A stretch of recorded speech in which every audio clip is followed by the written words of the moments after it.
Zainab Haraki nagpahayag ng kanyang suporta kay PBB Gen 11 housemate na si Fiang Smith. Bet na bet na nga niya itong manalo si Fiang Smith.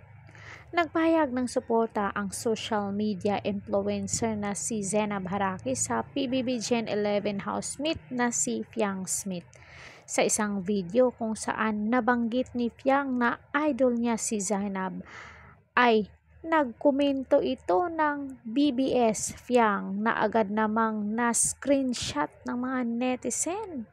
Si Fiang ay isang sa mga nominado para sa eviction ngayong Sabado sa PBB. Oh my G. Sana hindi naman manominate itong si Fiang, pero kung ma-evict man siya ni Kuya, I'm sure maraming offer sa kanya.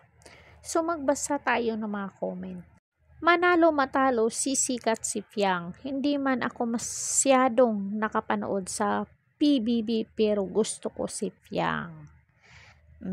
Yes, ano siya, kahit ma-evict man siya ni Kuya, sisikat pa rin yan. I love Fiang very much. Natural, walang halong chemi. Both pretty. So, may iba ding hindi gusto si Fiang, sabi dito. So, anong gagawin namin? Ito nga. Dahil din kay Fiang, kaya ako nanonood ng PBB. Lakas ng energy niya. She is a real person. #BBS Fiang. At may nag-comment dito na pagkahaba-haba. From, kung ayaw nila sa akin, idiwag. Kung titirahin nila ako palagi, wala akong pake. 2, tinitake ko na lang pong advice yung sinasabi po nila sa akin para mag-improve. There's always a room for improvement talaga.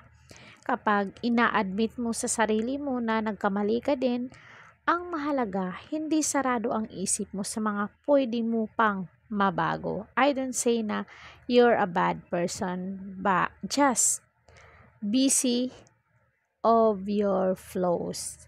But because you're matured enough to make things right. Tapos may emoji, heart emoji, and cry emoji. We're so very proud of you, Piangge. Despite of all the bad sides you've shown, we, your team Fiang, are still looking at your improvement and kindness for everyone around you.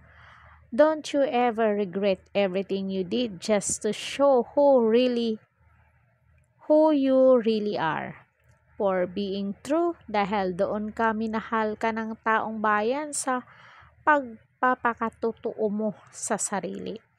Proud kami sa katatagan at katapatan mo, Fiang, for the win. Tapos my heart, and then #BBS Fiang, #JarFiang.